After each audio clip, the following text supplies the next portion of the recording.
Get her out of this house, now. James Bennett's voice thundered through the grand glass-walled living room of the Pacific Heights mansion, sharp enough to make the floor feel like it trembled beneath Ava Thompson's feet. Ava froze, her hands still damp from folding Noah's tiny math worksheets, her heart racing as Noah clung tightly to her waist, crying silently. James stood tall in his tailored charcoal gray suit, his silver cufflinks glinting under the morning light, his eyes cold with anger. In his hand, he held Noah's latest math test, a bright red 30 scrawled at the top like a scarlet mark of failure. But it wasn't Noah he was furious with. It was her. Ava, the maid. The housekeeper who dared to teach his son without permission. This moment changed everything. Before we continue, pause for a second, tell us where in the world you're watching from, hit that subscribe button, and give this video a like to support more powerful stories like this one, because what you're about to hear next will shock you even more. The morning had begun like any other in the Bennett mansion, where perfection wasn't just expected, it was enforced. The sun poured golden light through the glass walls, warming the white marble floors, but inside, the atmosphere was cold and tense. 7-year-old Noah Bennett sat at the enormous oak dining table, his little hands shaking as he tried to hold a pencil steady. "You're a Bennett," James had said earlier, pacing behind his son like a general over a soldier. "We don't fail."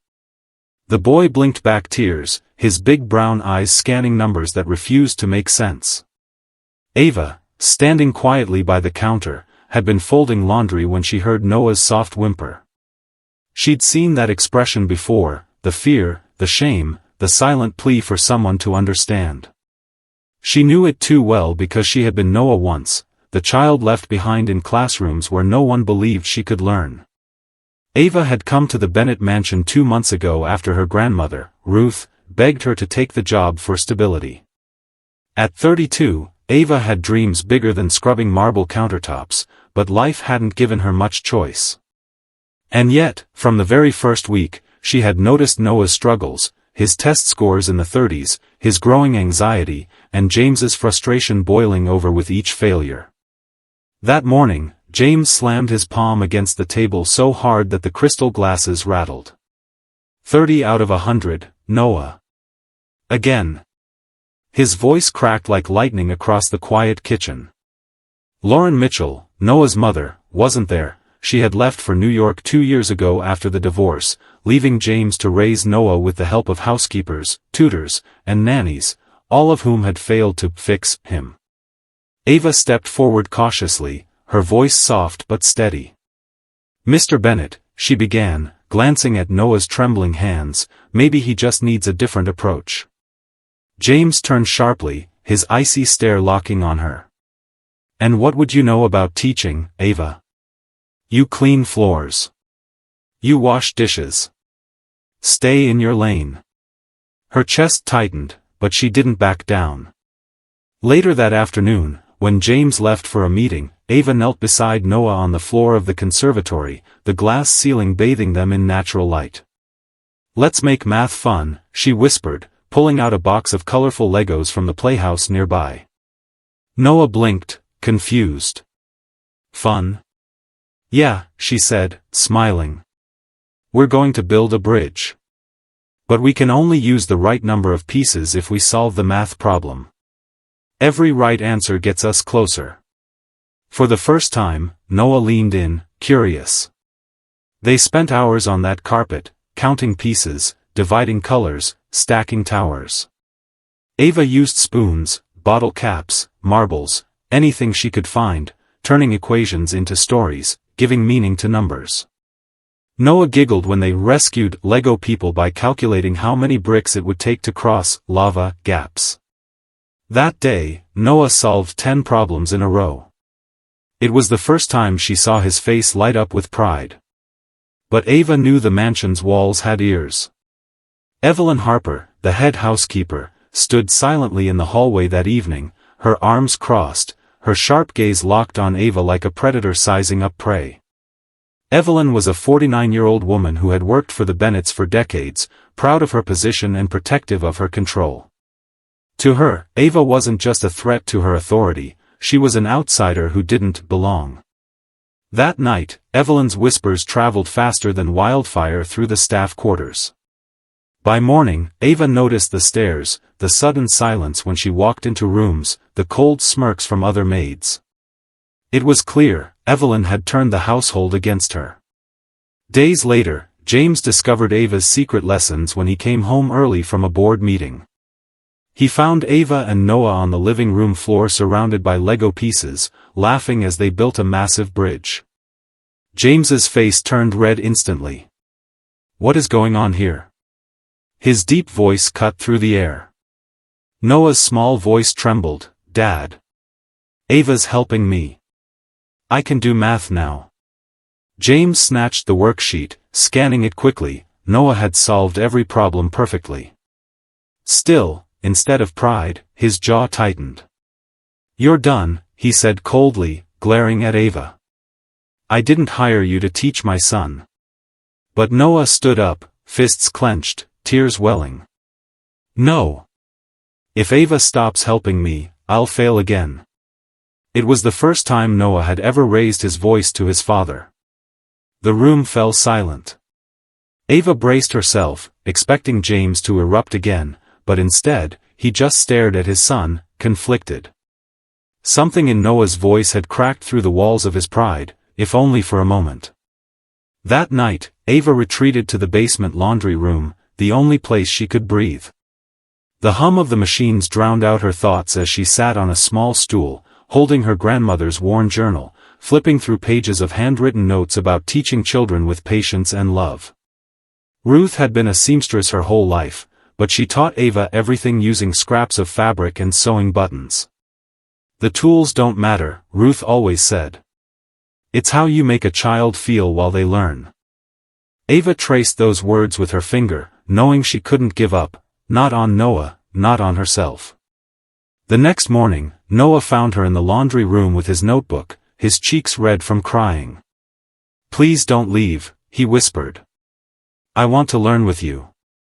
Ava smiled gently, resting a hand on his shoulder. "Then we'll keep going," she said softly. "Even if we have to build every bridge in this house, one Lego at a time." Neither of them knew then how far that promise would take them, or how many battles lay ahead.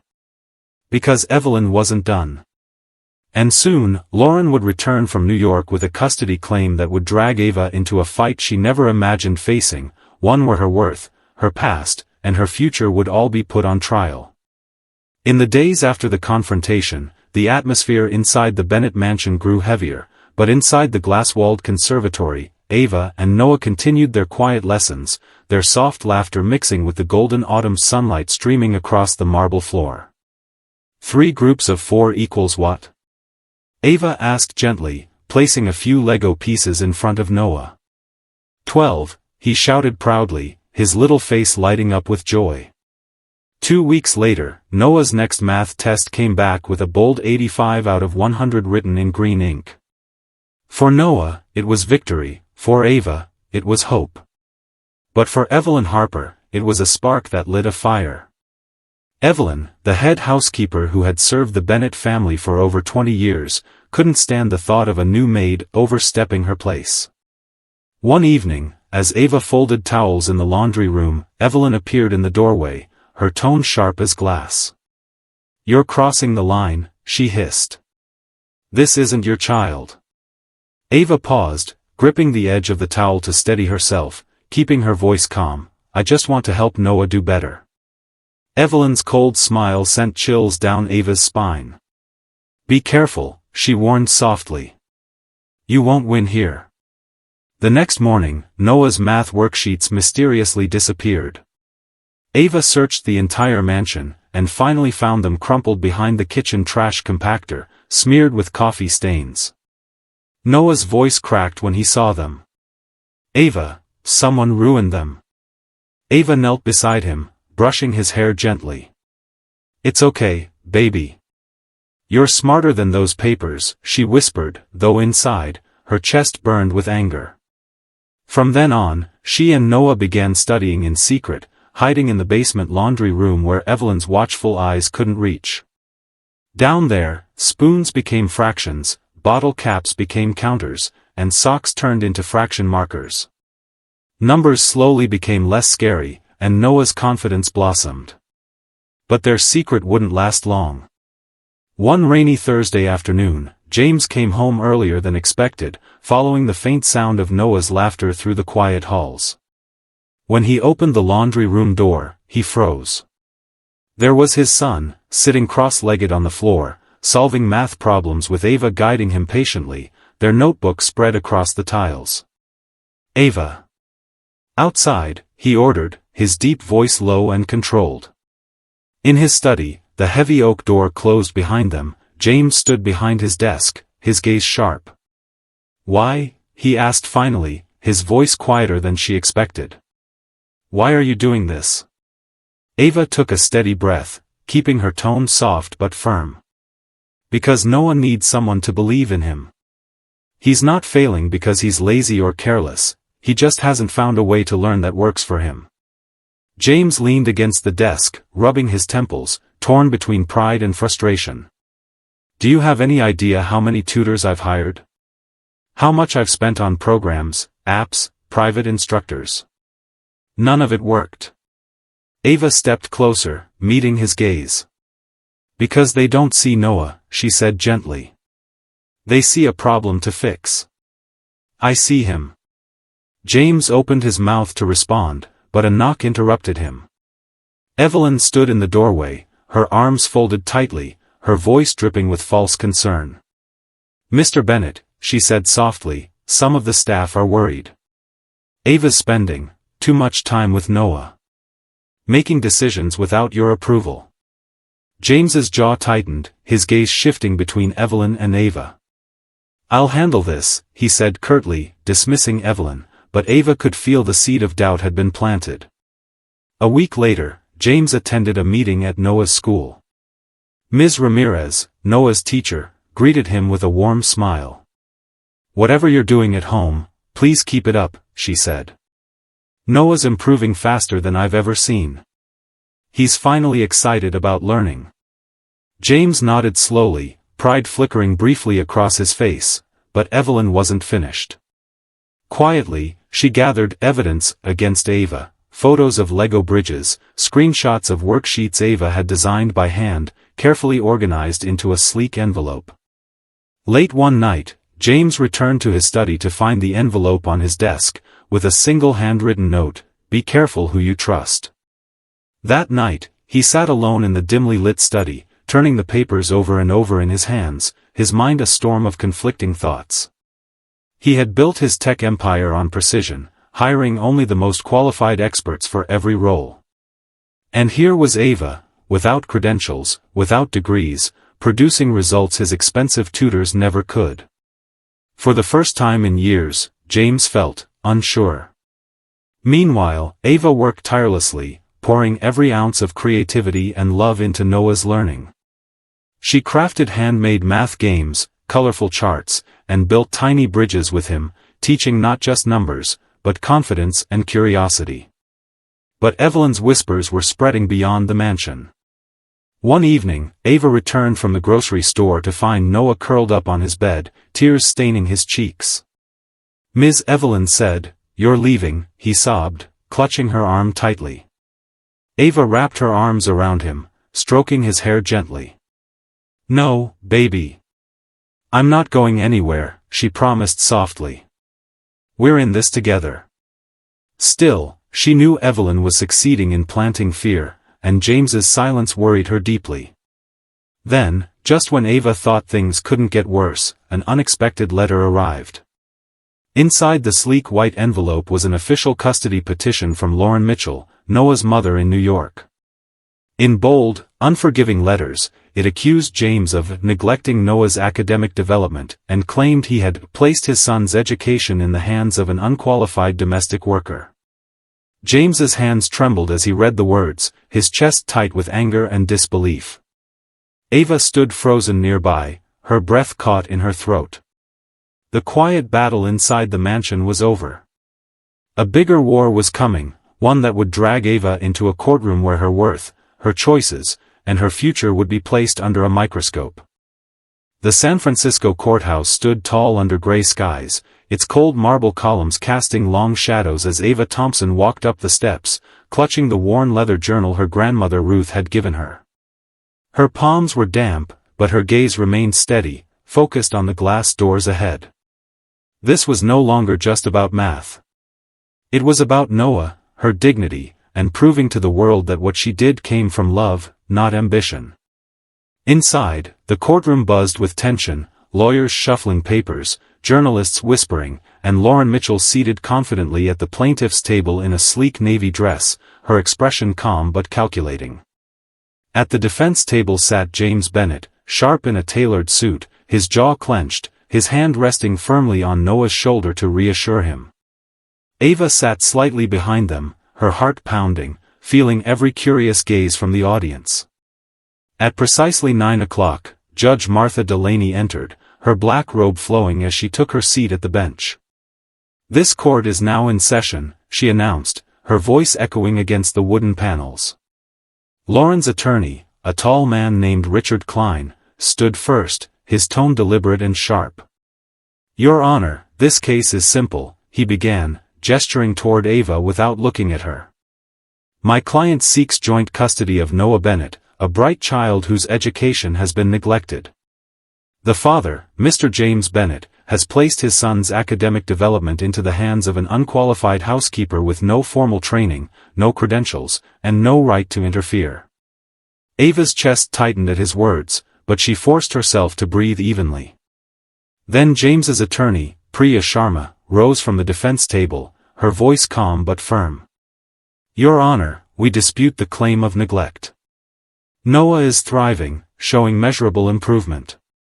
The question is not who has a teaching degree, it is who has made an actual difference in this child's life." Lauren shifted uncomfortably, glancing toward Evelyn Harper, who sat nearby in a fitted black blazer, her lips pressed into a thin line. Ava's stomach dropped, she knew Evelyn had come prepared to testify against her. After opening statements, Richard called his first witness, Evelyn. As she stepped forward, her heels clicked sharply against the polished floor, each sound loud in Ava's ears. Evelyn placed her hand on the Bible, swore in, and adjusted her blazer before taking the stand. "Mrs. Harper," Richard began smoothly, "how long have you worked for the Bennett family?" 22 years, Evelyn replied proudly. "And in that time, have you ever seen a housekeeper act as a child's tutor?" Evelyn folded her hands neatly in her lap, her tone icy. "Never. That is not a housekeeper's place. And this Ava Thompson, would you say she spends more time with Noah than her assigned duties allow?" Evelyn glanced at Ava, her gaze sharp. "Yes. She ignores tasks, she takes him away from other activities, and she conducts secret lessons." Murmurs rippled through the courtroom. Ava clenched her fists, digging her nails into her palms to stay composed. Richard leaned closer to the jury. "In your professional opinion, Mrs. Harper, does Ms. Thompson have the qualifications to teach a child struggling academically?" Evelyn's voice was steady, almost rehearsed. "Absolutely not. She is untrained."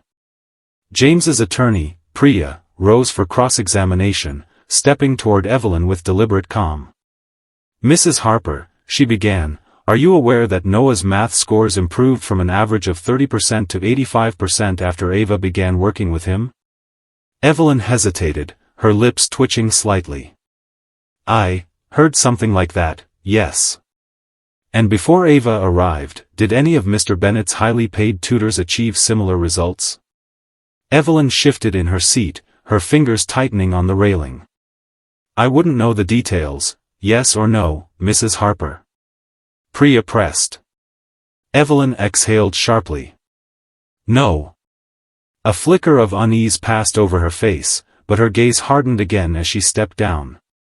Next, Richard called Lauren to the stand. Lauren sat elegantly, her posture perfect, every word measured. "I'm Noah's mother," she began, her voice soft but deliberate. "I live in New York, but when I learned that my son's education was being handled by someone with no qualifications, I was shocked. I want what's best for him. I simply cannot stand by while his father treats his future so casually. Priya stood to cross-examine. Ms. Mitchell, she began, how many times have you visited Noah in San Francisco in the last year? Lauren hesitated slightly. 3 times. And in those visits, did you attend any parent-teacher conferences? No. Have you reviewed his improved test scores since Ava began helping him? Lauren's jaw tightened. That's irrelevant. Priya turned to the judge, her voice steady. Your Honor, we find it highly relevant that the person being accused of harming Noah's education is the very reason he is excelling today. Judge Delaney nodded slightly, but her expression remained neutral. Finally, it was Ava's turn. As her name was called, her legs trembled slightly, but she rose and walked to the stand, clutching Ruth's journal tightly in her hand. Placing her right hand on the Bible, she swore in, then settled into the seat. Richard approached first, his expression calm but piercing. Ms. Thompson, he began, do you have any teaching degrees or formal certifications? Ava shook her head. No, sir. So you admit you are unqualified to teach Noah? Ava met his gaze directly, her voice soft but firm. I don't have a degree, but I don't believe that makes me unqualified to care. Richard arched an eyebrow. Care? We're talking about education, Miss Thompson. Ava leaned forward slightly, her voice steady but emotional. Education isn't just numbers and tests. It's believing in a child when they've stopped believing in themselves. Noah was afraid of math. He thought he couldn't learn. I showed him he could. A hush fell over the room as her words lingered. Richard stepped back, lips tightening, and Priya approached for her turn. Ava, she said gently, tell the court what methods you used to help Noah. Ava opened Ruth's journal, running her fingertips over the worn pages. My grandmother taught me using what we had. Buttons, scraps of fabric, anything. So I did the same with Noah. We used Legos, bottle caps, spoons, turned math into games. I showed him how numbers live in the real world, and, he smiled again. He wanted to learn. Priya nodded softly, letting Ava's sincerity speak for itself. James, sitting at the defense table, watched silently, his expression unreadable but his eyes slightly glistening. When Ava stepped down from the stand, Ruth, seated in the audience, gave her a small nod of pride. After hours of testimony, Judge Delaney leaned forward, her hands clasped on the bench. This court recognizes the progress Noah Bennett has made, she said carefully, her voice measured.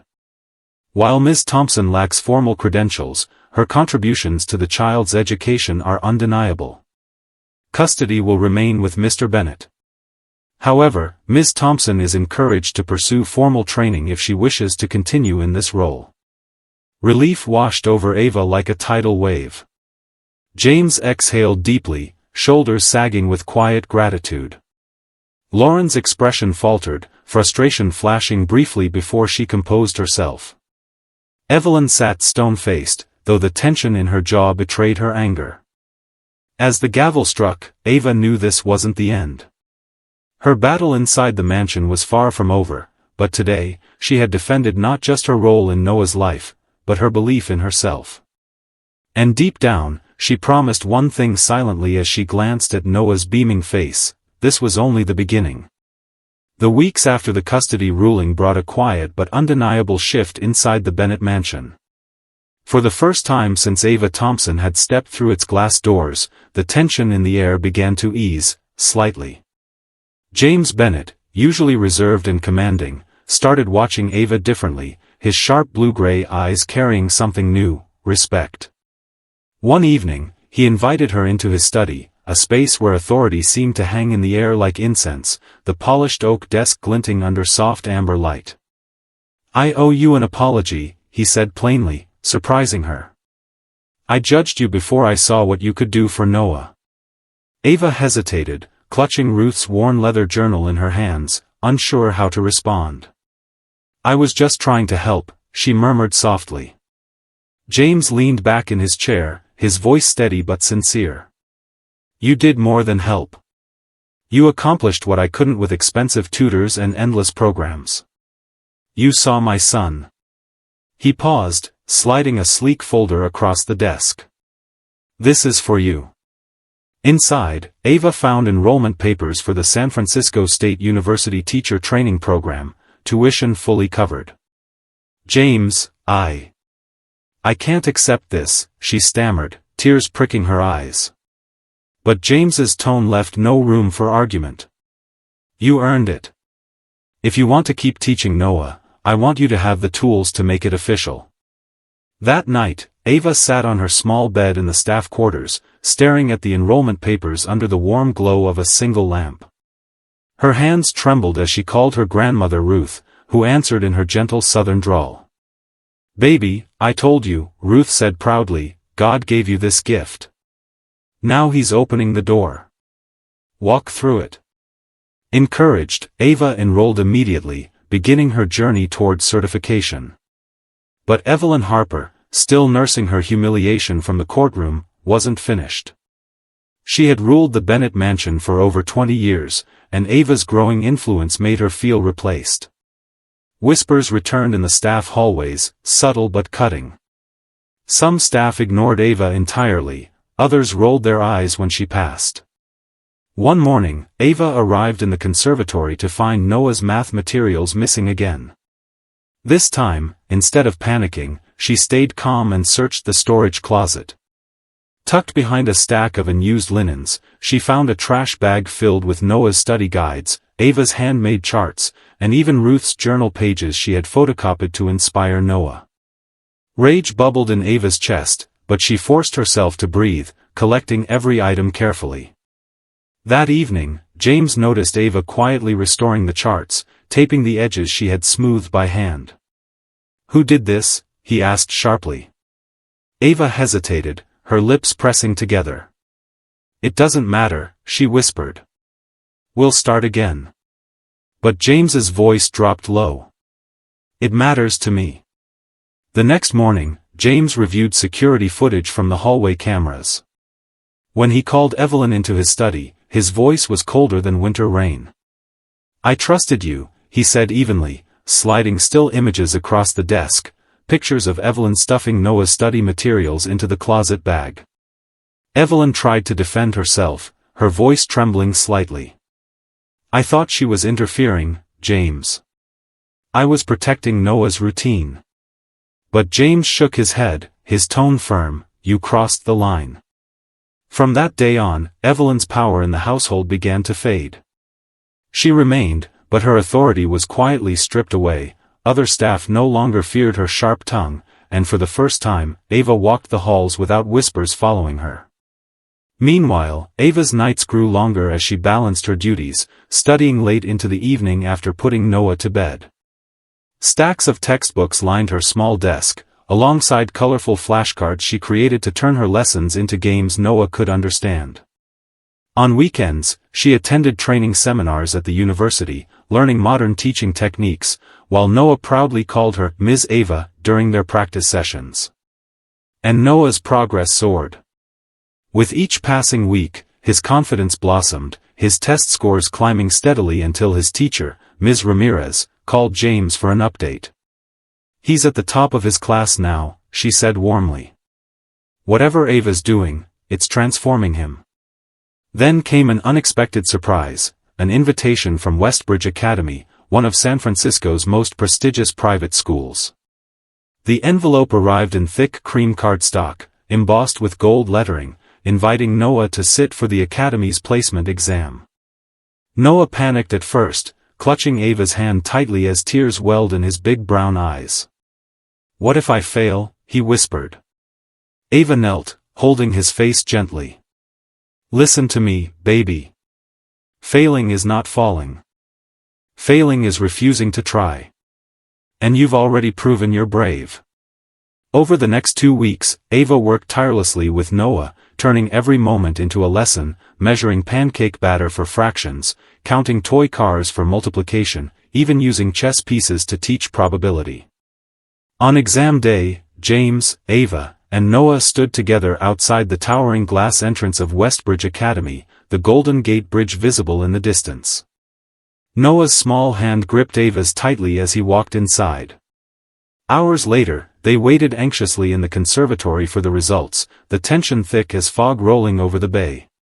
Finally, an email arrived, and James read aloud, his voice shaking slightly, "Congratulations, Noah Bennett. Accepted with a scholarship." The room erupted with cheers, Noah leaping into Ava's arms, laughing through tears. James, usually stoic, stood quietly in the corner, rubbing his jaw as pride softened his stern features. "You did this," he said quietly to Ava when Noah ran off to tell Ruth the news over the phone. "No," Ava replied softly, her voice catching. "He did this.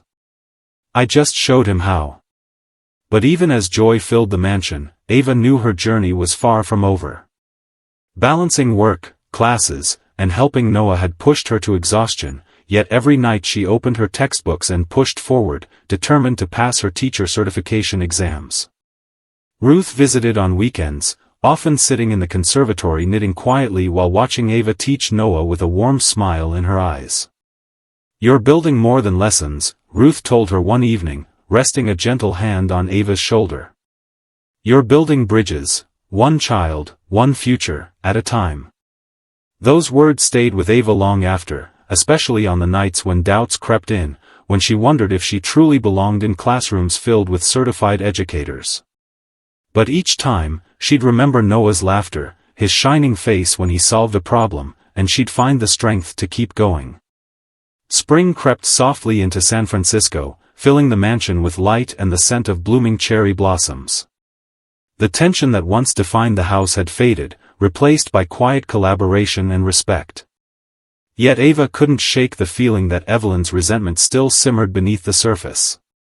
For now, though, she focused on the work ahead, her training, her exams, and the vision she was slowly shaping, a future where children like Noah never doubted their ability to learn. What she didn't know was that her greatest test was still waiting, one that would not measure her knowledge of teaching, but the size of her heart and her ability to turn personal triumph into something far greater. Spring sunlight streamed through the glass walls of the Bennett mansion as Ava Thompson sat at her small desk, staring at the email that would change everything. Her heart pounded as she opened it, scanning quickly until her eyes landed on the numbers. CalTPA score, 92 out of 100. CSET percentile, 95th. She covered her mouth, trembling, as tears filled her eyes. She had done it, she was now a certified educator. The first call she made was to Ruth, whose warm voice broke with pride. "Baby, I told you," her grandmother said softly, "God gave you this gift. Now use it." That evening, James Bennett gathered everyone in the conservatory, the glass ceiling glowing under the sunset. "Tonight, we celebrate Ava," he said simply. The staff applauded as Ava received a letter of recommendation from James himself, praising her dedication and creativity. Noah threw his arms around her, shouting, "You're the best teacher ever." Ava laughed through tears, holding him close. In the weeks that followed, Noah thrived at Westbridge Academy, excelling in his classes and earning the respect of his teachers. Ms. Ramirez called James to say, "He's become one of our strongest students." Whatever Ava gave him, it wasn't just math, it was belief. But Ava's vision grew beyond Noah. Sitting with James on the patio one evening, overlooking the San Francisco Bay, she said quietly, "There are so many kids like him, children who feel invisible because no one shows them another way to learn." James leaned back, thoughtful. "Then let's change that," he said firmly. Within weeks, he funded a $5,000 pilot program at the Mission District Community Center, and together, they launched Bridge Builders, named after the Lego bridges Ava and Noah built during their lessons. The goal was simple, to make math fun, creative, and accessible for every child. On opening day, the center buzzed with energy. Tables were covered with Legos, bottle caps, spoons, and puzzles, the same tools Ava once used with Noah. She knelt beside a shy little boy struggling to count, showing him a colorful chart. Minutes later, he was laughing, clapping as he solved his first equation. In the back of the room, Ruth watched with quiet tears streaming down her cheeks, her knitting resting in her lap. By the end of the first week, Bridge Builders had enrolled more than 50 children. Parents thanked Ava endlessly. "My daughter finally enjoys learning," one mother said, holding her hand tightly. For Ava, it was overwhelming, proof that what started with Noah could change many lives. Back at the mansion, even Evelyn Harper began to soften. One afternoon, she approached Ava in the conservatory, her voice low and hesitant. "I misjudged you," she admitted. "I thought you wanted to replace me, but you were helping him." Ava smiled gently. "We all want what's best for Noah," she said simply. For the first time since Ava's arrival, the tension between them eased. Months later, Bridge Builders hosted its first showcase, inviting parents, teachers, and local officials. The children proudly presented their colorful bridges, explaining how they solved problems using Ava's creative methods. Noah stood in front, holding his Lego masterpiece, confidently explaining weight distribution to the crowd. Applause filled the room as James leaned close to Ava, his voice quiet but certain. "This," he said, gesturing to the smiling children, "is bigger than us. You're changing lives." Ava looked around the lively center, at Ruth wiping tears from her eyes, at parents smiling proudly, and at Noah beaming beside his model. "We're building bridges," she whispered softly, "one child at a time." As the sun dipped over San Francisco, Ava stepped outside, breathing in the cool evening air. She thought of the little girl she used to be, sitting at Ruth's kitchen table, counting buttons by candlelight, and smiled. Now, she was the one holding the light for others. And deep inside, she knew this was only the beginning. If this story inspired you, please like, subscribe, and turn on the bell. Comment below where you're watching from, we'd love to hear from you. Thank you for watching.